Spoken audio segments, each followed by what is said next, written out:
Hello, and welcome to the latest edition of Cutting Through. I'm Mitchell Plitnick, the president of Rethinking Foreign Policy and the author of the Cutting Through newsletter on Substack. You can subscribe to Cutting Through at mitchellplitnick.substack.com, where you can also donate to support this work. We really need your help at this time. So if you can do anything to support us, and that includes not only subscribing, but donating, which you can find out how to do at the Substack site. And if you can't do either of those, sharing this sharing this with your friends, colleagues, networks is also really helpful. Well, clearly today it's time to talk about the war between Israel and Iran. At this point, Donald Trump has given himself a 2-week window to decide whether or not he intends to enter the war. He has already made military preparations to do so. So it would simply be a matter. He's also approved a plan. So it simply be a matter of saying yes, and they would move ahead. I'd say it's more likely than not that he will do so, but you never know with Trump. And hopefully, in this case, that's a good thing because the U.S. entry into this war would be an absolute disaster on many levels and would ensure not only that this conflict mushrooms into something that engulfs the region, but also will involve the United States and Europe for many years to come, much as previous decisions have been made, have done. And that's actually what I think we need to talk about because we've been here before in some ways. In other ways, this is sort of a next step in the alternate reality that has been painted for us by politicians in Washington, in Jerusalem, in Brussels, about what's actually going on in the Middle East. Now, doesn't take a, somebody like myself who has worked in this field for decades and studied for more decades, and et cetera, to see this. But it does mean that you have to follow the news very closely on a day-to-day basis, which most people who have regular jobs in other fields cannot do. So this construction of an alternate universe works. But let's look at what's actually happened.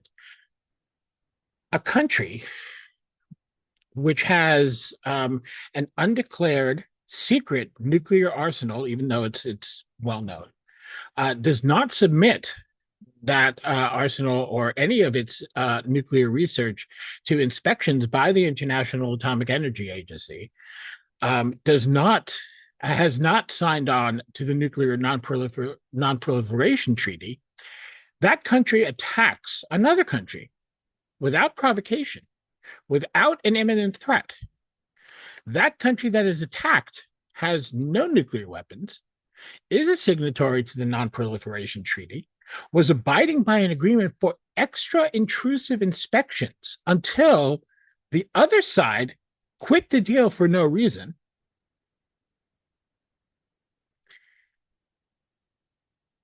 One would say, when looking at that the latter country was the country that was the victim. But that's not what we hear. We hear that the latter country is a terrible threat to the entire world. The former, which has been spending the last year and a half not only engaged in the genocide, but in attacking its neighbors, more or less willy-nilly, and has repeatedly violated the sovereignty of other countries, which the attacked country in this case has not done. That's the one that's supposed to be under some sort of threat. And when we want to top this all off, well, the United States itself has asserted that the attacked country, which of course is Iran, is not pursuing a nuclear weapon. In fact, it has been the assertion of the United States intelligence community that Iran has not been pursuing a nuclear weapon since 2003, more than 2 decades ago. And that has been their assertion since 2007. And they have renewed that assertion every year, including 2025, when the Director of National Intelligence, Tulsi Gabbard, testified. Remember, that's a very much a Trump person, appointed and put into that position by Donald Trump. Gabbard testified in front of Congress in March that the intelligence community continues to assess that Iran is not pursuing a nuclear weapon. Not that it doesn't have one, which everyone, even Israel, agrees with, but that it is not pursuing one. And yet, Israel is portrayed as the victim. Israel is portrayed as an aggrieved party, and Iran is portrayed as the terrible state. Now, later in this video, I'm going to talk about Iran. Iran is certainly has certainly done some things to aggravate the situation, and certainly, of course, also we can talk about the problems within that the Islamic Republic represents in and of itself. But the point is not who's a nice person and who's not a nice person. The point is that Israel has attacked Iran, threatening a global war. It was an attack that was made with the intention, undoubtedly the intention, and Israel's made this clear since they've done it, that they wanted to draw the United States into the fight. So they didn't just decide for themselves to attack. They decided for the United States. I mean, they have been pressing the United States virtually since this started a week ago to enter into the war. So that's not a coincidence. It's not an accident. That was the plan all along. And we're in a grim situation because, it really is up to Donald Trump. The truth is it shouldn't be. The United States actually has a constitution that says only one body has the right to bring us to war, and that is Congress, and not the president. The president can only act in extreme circumstances to protect national security, and only in the most limited fashion without a declaration of war. But the reality is that Congress has abdicated, that responsibility for decades. It's not just this Republican Congress; it's Democrat. It's been going on for a long time. Okay, and the power to wage war should be in the hands of Congress. Constitutionally, it is in the hands of Congress in the legal sense, but in reality, it hasn't been for a long time. And you can go back to the Korean War to see where all of this started. But indeed, reality has been turned on its head. I mean, we don't have to just look at what Israel says. We don't have to just look even at what the United States says. Look at what Europe has said. Europe comes out with statements very quickly on the heels of the G7 meeting last weekend. Europe came out, and the first thing Europe said is that Israel has a right to defend itself. In this context, what does that mean? Defend itself from what? From an imagined threat? From a threat that doesn't exist, that everyone agrees does not exist? States, even if, let's put aside for a second the question of whether or not Iran is pursuing a nuclear weapon, which it is not. But let's put that aside for a second. Even if it was, states do not have a right to launch preemptive attacks on other states, regardless of the bellicosity of the rhetoric, because of a threat that it might present someday. That is not a right states have.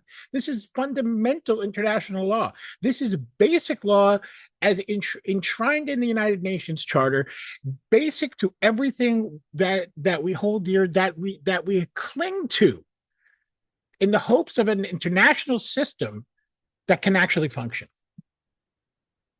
The idea that Israel is defending itself now is an absurdity. You want to say that you back it? Fine, say you back it.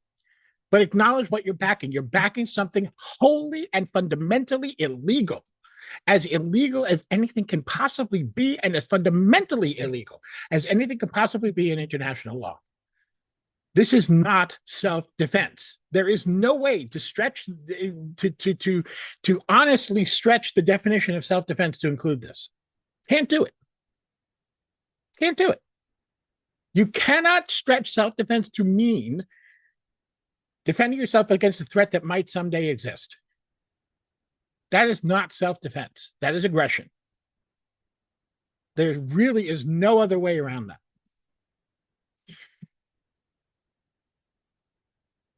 And this is a big problem.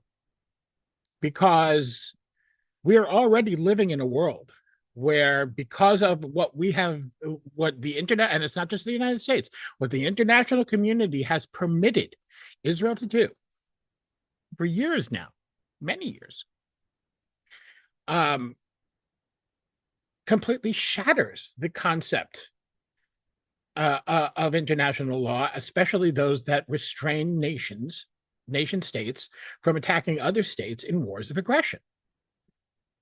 And Russia took advantage of that reality.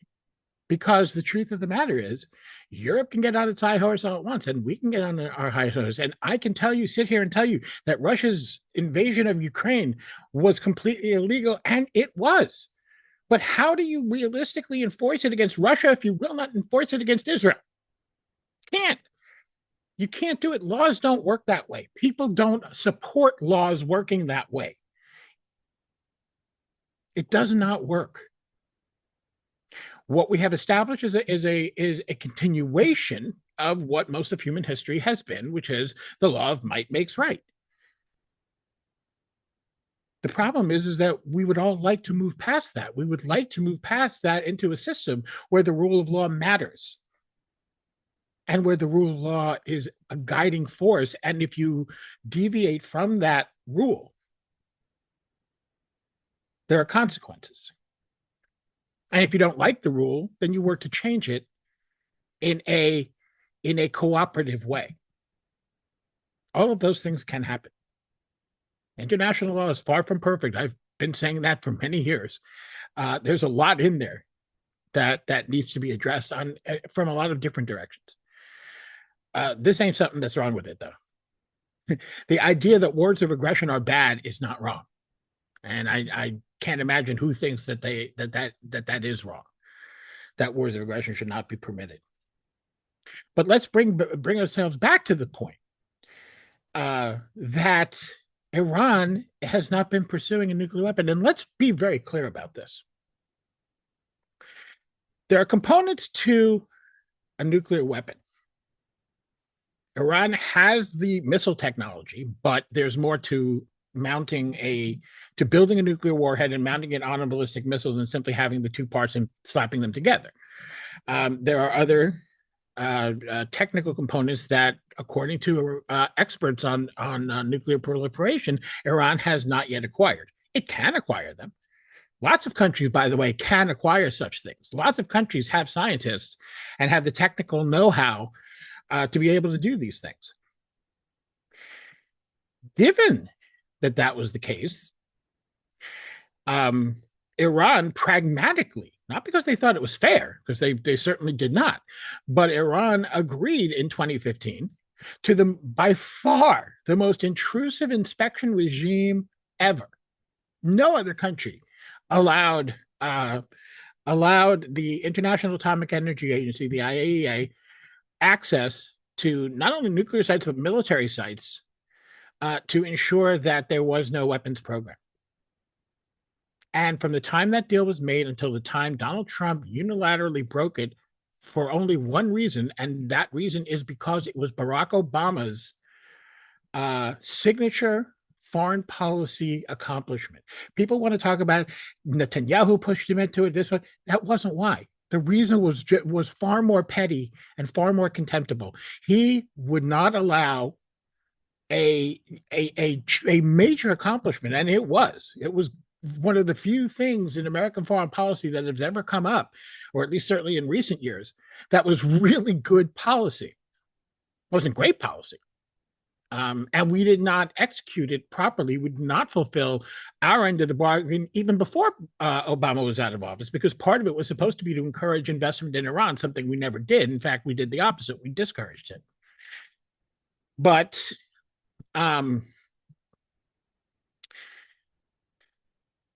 that was why the bottom line of why Trump did it. He did it because it was Obama's accomplishment and he couldn't stand that.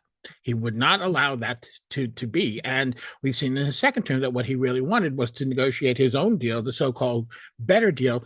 And the truth was there was no better deal, which is what we were all saying at the time. So Trump then tried to negotiate essentially the same deal, which he was going to find some way to package as a better deal. And then he got pushed into for various reasons, pushed into the insistence on zero enrichment, which he felt that would be the way to show that he had surpassed Obama, and the deal that was never going to work, and so the deal hit a wall. But even then, negotiations were not dead; they could have moved forward. Israel was worried about them moving forward, and that's why Israel attacked. I explain all of this in two pieces I wrote recently. One on my Substack at mitchellplitnick.substack.com, which is the last written piece that you'll find there, and also should be out by now, certainly by the time you see this video, at mondoweiss.net, where I discuss this as well. So you can see more detail there. But that is what we need to keep in mind. And unfortunately, too many of the discussions about this war and about whether or not Trump's going to enter it, and about what is the latest with the exchanges between Israel and Iran, and listen to the horrible casualty figures. This has not gotten the prominence it deserves. There was no nuclear threat. Was Iran enriching uranium to 60% and stockpiling a good deal of it? Indeed, it was. There's a reason it was doing that. It was doing that because when the sanctions from the United States were reinstated back in 2018, sanctions which, by the way, we should quickly note and not forget, Joe Biden absolutely devoted himself to maintaining. He did not have to do that. He could have turned the temperature down on this whole thing. Instead, he decided to stick with more or less with Trump's maximum pressure policy. So he is by no means innocent in all of this. But once the sanctions were in place, what did Iran have to bargain with? What were, other than complete surrender, which of course is not going to happen. What did Iran have to? Well, they had they had only one thing, which is to go beyond what they were permitted under their various specific agreements, non-proliferation agreements that go beyond the NPT, which did indeed bar this increased enrichment. So they go beyond it. So they have something to bargain with. They said, we'll give this uranium up, and we won't enrich past 3.75%, which is what is necessary for civilian use of nuclear power. That is their bargaining chip. It's all they have. And if as the United States ratchets up its pressure and its various levers, which is both threatening attack, moving its military into position to better attack Iran, and strengthening and solidifying its existing sanction regime, and even adding to it. This is what Iran has to offer in exchange to get them to stop.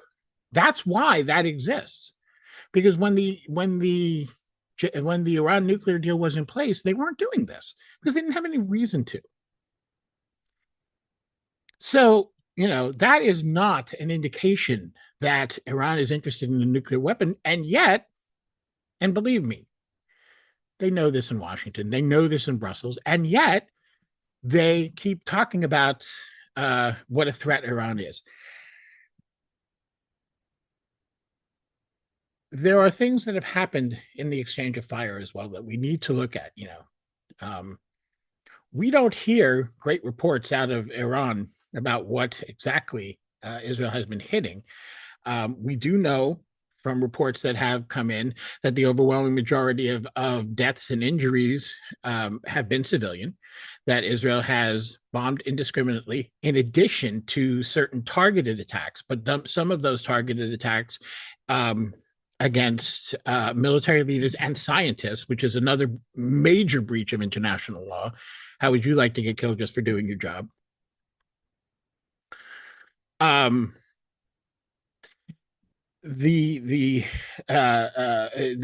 addition to those targeted attacks, there were indiscriminate attacks, and some of those targeted attacks were even attacks targeted, yes, but they were targeting apartment buildings.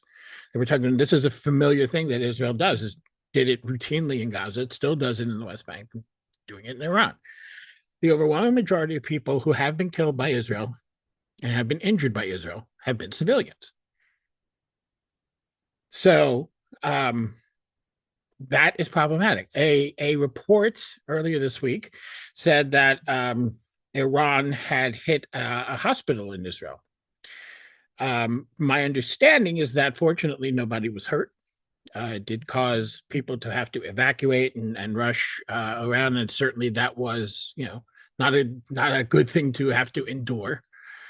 But Iran had a hospital hit as well. And Israel has been hit. We know what Israel has done to hospitals in Gaza for a year and a half.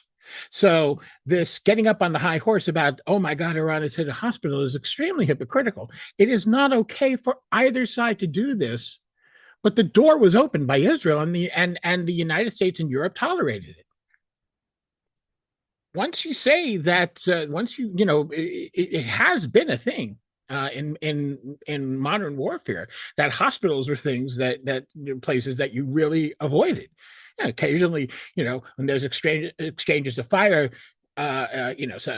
missile goes astray, goes wrong, things happen, and this is why you avoid war altogether. But for the most part, hospitals have been places of safety until recently, when Israel changed the rules of the game. That does not mean that it is okay for Iran to, let me stress this, that it is okay for Iran to do the same, or anyone to do the same. But to only talk about it when it happens to Israel is a ridiculous height of hypocrisy. We saw something very similar today, as reports came from Israel that one missile that Iran had sent was actually a cluster bomb. So cluster bombs are these missiles that come down, and as they're descending, they release hundreds and hundreds of smaller bomblets that go covering a wide area, that explode. Sometimes they just land and they just sit there for someone to pick them up or kick them or whatever. But they are of very dubious but there's a treaty against cluster munitions. There are, of course, countries that have signed on and some that have not. But cluster munitions are a contemptible and disgusting weapon that should never be used. And of course, Israel has now used this to show the evil intent of Iran. I mean, again, the hypocrisy that they can only get away with because people have, even people who once knew it have short memories, and B, because these things are not well covered in the Western press. In 2006, the war between Israel and Lebanon, after everyone knew a ceasefire was about to be agreed upon, more or less forced on Israel, although Israel at that point was kind of welcoming it. Days to go before that ceasefire would take effect, Israel flooded southern Lebanon with literally millions of cluster munitions, all through civilian areas. Not only did they do that, but when they were asked afterwards for data regarding the deployment of those cluster munitions, so that they could at least try to locate them, clean them up, get them away from civilians, and particularly children that might be tempted to pick them up and get their arms and legs blown off or even killed. Israel refused to provide that data. So, again, that doesn't make it okay for Iran to do it in any way, shape, or form, but let us please stop the hypocrisy. And the reason the hypocrisy is a problem is because it feeds into this notion Israel's the good guy and Iran's the bad guy, and so anything goes, because Israel is fighting for its life in that narrative against a relentless Iran that only wants its destruction. That's the only thing Iran wants. Some people even believe that Iran itself would risk an Israeli nuclear response in order to destroy Israel, because they see Iran as one giant suicide bomb. We often call that mishigas, craziness. And yet, this is what some people believe. Now, that's not driving much of this ideology, but still, the roles that are being assigned are very real, and is very much the thinking in in world capitals, and especially in the media, and therefore in the minds of a lot of people, whether they realize it or not. You can ask a lot of people, do you think Israel's right? Do you think Israel's wrong? Do you think Iran, etc.? You can ask these questions, and they may come out and say, well, no, it's all bad, and we should just not have war, and there should be ceasefire. But they have to stop and think about it, because there's a conditioning that when you get this framing all the time is almost unavoidable. That Israel is the innocent, aggrieved party, and Iran this horrible monster. It isn't so. It isn't so. Iran is an authoritarian theological government that is not at all popular in its own country. It's not teetering on the brink of collapse the way some would like you to think. But there's a great deal of opposition, and there's a great deal of yearning for a less authoritarian or non-authoritarian sort of government in Tehran. That is certainly true. This ain't helping, though. This is the opposite. What this does is it causes all of those people, A, to rally around the flag, and B, even if they don't, to recognize that now is not the time to criticize the government, because there's a worse government that is literally killing the people. So that is simply misguided thinking. But what we're talking about here, and I think, it always has to come back to this point. Iran was never, at least not for 22 years, pursuing a nuclear weapon. Even back then, what seems likely, and I've done a lot of research into this. I worked very hard in 2015 when I was at the Foundation for Middle East Peace to support the JCPOA, the Iran nuclear deal. And obviously, having been so deeply professionally involved and academically involved in Israel-Palestine, Iran is a big part of the issue. So I've looked into this very, very deeply. And this whole question of whether or not Iran ever pursued a nuclear weapon, I doubt they ever really did. However, when you look back at 2002, where Iran is seeing the United States having invaded Afghanistan, a country that, yes, had the Taliban in it, who were kind of allied with Osama bin Laden, but they themselves really were not directly involved in 9/11.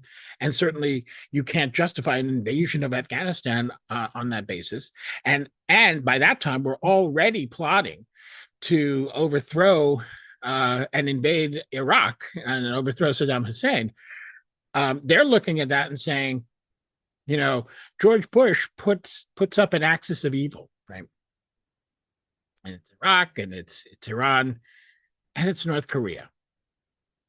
And they're going to invade Iraq, and all the people who wanted them to invade Iraq, led, of course, by Benjamin Netanyahu, who at that time was out of office, were saying that the real problem is Iran. That Iraq is the first step towards Iran. They were not talking about North Korea and doing anything. And they're not going to go, well, what's the difference? Well, North Korea had nuclear capabilities by that time, and no one really knew whether or not they already had a bomb. So again, Iran looks at that and they say, well, it may be good, and there have most certainly been voices in Iran all along, and there still are. In fact, now they've been given a lot more to go on, and put a lot of wind in their sails, saying we need to have a nuclear deterrent. That is what many Iranian military leaders believe. There is certainly a segment of the population that believes that. As far as I can tell, it's a distinct minority, but there is a segment. And you have to think that segment has now grown as well, because again, look what's happened. Israel has attacked them. The United States may well be about to attack them. Two nuclear powers who attack them, who attacked Libya, who attacked Iraq, but who don't attack North Korea. What's the difference there? So, but I believe from what I've been able to glean in my studies, which, have, as I said, have been pretty extensive over the years, that my guess, and I still, this is only an estimate.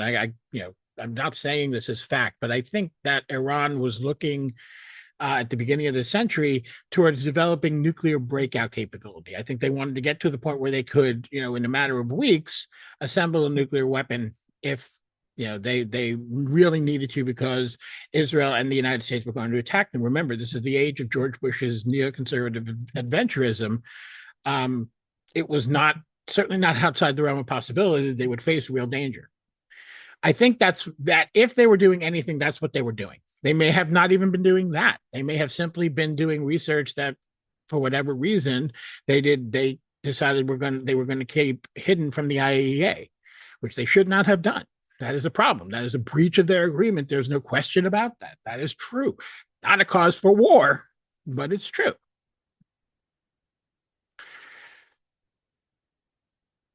And that is where I think we need to sort of look at ourselves and realize we have not learned lessons, because we invaded Iraq and people were convinced cynically and willfully deceived on the invasion of Iraq that Saddam Hussein had weapons of mass destruction, that he was pursuing a nuclear weapon, all of which was a lie. It was all made up. It was a willful lie that a lot of people bought. A lot of Democrats bought, including Joe Biden. A lot of people bought. And the people who didn't buy it, and I was one of them, tried our best to tell people this is not true. You're being lied to. And that, I have to say, one of the points I tended to use back then, because I was relatively new to the field then, one of the points I used back then is a list, and I would just pull out all of these people who were saying this. And they were people, in some cases, who were really, progressive thinkers, leftists, socialists. There were other people who were very conservative, who were very much right-wing, certainly very capitalist, and certainly very anti-Saddam, who were all saying that's not true. And going to war on this basis is wrong. And that going to war in Iraq was going to be a quagmire that the United States was going to sink into up to its neck. And we did. At the cost of hundreds of thousands of lives and trillions of dollars. And you would think that after that we would have learned something, but we didn't. Instead, the same thing is happening now. There has been a lie that has been built up for years and years about Iran's nuclear program. And it's been built up so efficiently that even people who know it's not true don't bother arguing against it, and that's a mistake. It is a lie. And we are about to, or possibly about to, get into a war based on that lie.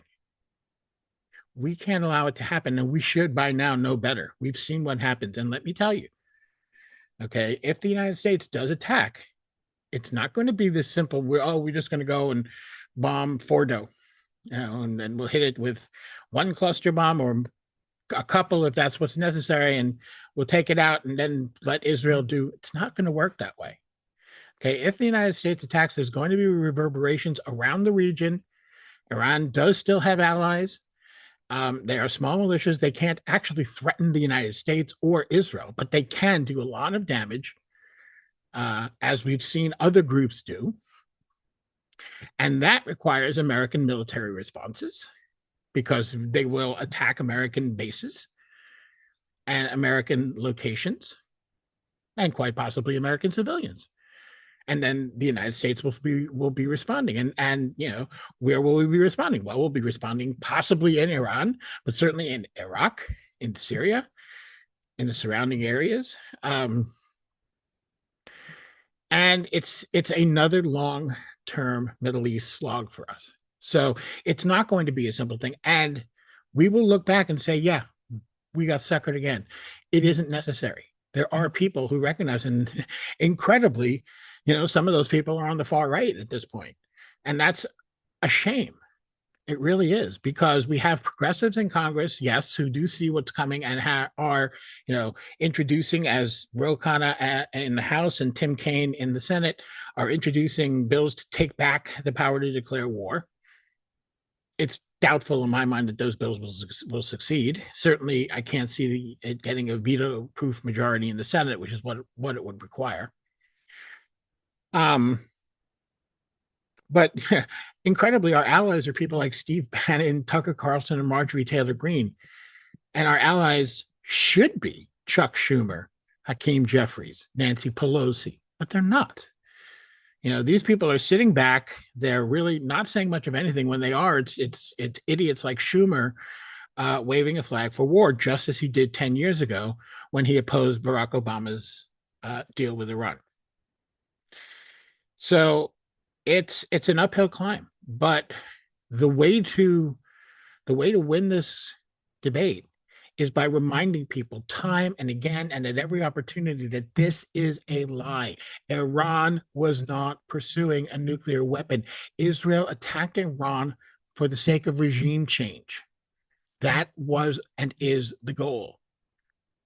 And they did it with the full intention of pressuring the United States into joining them. And yet, having said that, people will say that Netanyahu dragged Trump into this war, but he didn't. This is still Trump's choice. He does not have to do this. He has plenty of support from his own party to not do this. His own base, his own MAGA base. There's clearly support for him not doing this. And we need to help shore up that support, lift up that support. I hate to say it, but it is the truth. We need to speak in our own voice for our own reasons, because their reasons are not good reasons. Their reasons are just, we don't care who dies as long as it's not Americans. That's not what I'm talking about, obviously, but there are other really good reasons. And the biggest one is that we should not be going to war based on a lie. So please share this video with your friends. Please like and subscribe. Please support us if you can. And let's all hope that the next time I'm talking to you, I'm not talking to you from a country that is at war with Iran. Take care.